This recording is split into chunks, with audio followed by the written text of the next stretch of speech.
Good evening friends.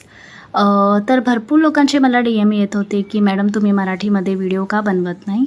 तर हा video त्यांच्यासाठी ज्यांना मराठीमध्ये माझा आवाज ऐकायची असेल. तर मी ॲक्च्युली एक नॉन महाराष्ट्रीयन फॅमिलीमधून आहे, पण मी मराठी बोलायचा प्रयत्न करणार. जर तुम्हाला आवडलं असेल तर नक्कीच कमेंट करा. तर आज मी घरी आले. घरी आल्यावर मला माहीत पडलं की आज जेवण बनवणारी बाई घरी येणार नाही आहे. मग काय मुलगीची फरमाईश झाली की मम्मा आज जेवण तू बनव. मग पटापट फ्रीजमधून शेवगाची शेंग काढली आणि पटपट भाजी करायला घेतलं. ही भाजी मला माझी सासूने शिकवली आहे घाटी स्टाईल.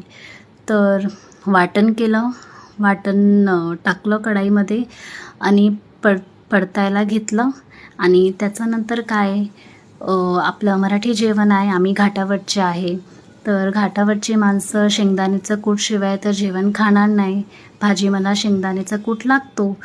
मग शेंगदाण्याचं कूट टाकलं, मीठ टाकलं, कोथिंबीर टाकली, वाटण टाकली आणि शिजवायला ठेवलं. त्याच्यानंतर जेवण बनवता थोडं खिडकीच्या बाहेर पण बघितलं, कारण सोसायटीमध्ये काय चाललं ते पण आपल्याला माहीत असायलाच पाहिजे ना. थोडीशी पंचायत पण आपल्याला जरुरी आहे. मग थोडंफार ते सगळं केलं.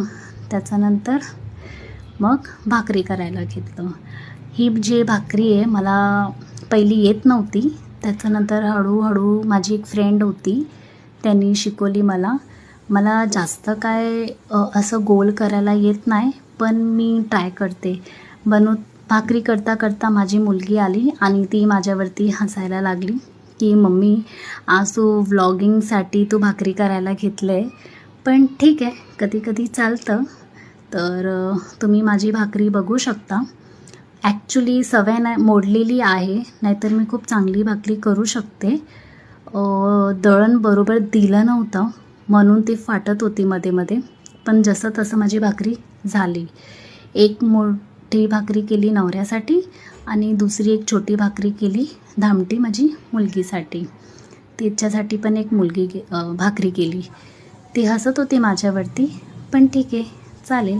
आणि जर तुम्हाला माझा व्हिडिओ आवडला असेल तर नक्की कमेंट करा आणि माझी मराठी आवडली असेल तर कमेंट करायला विसरू नका.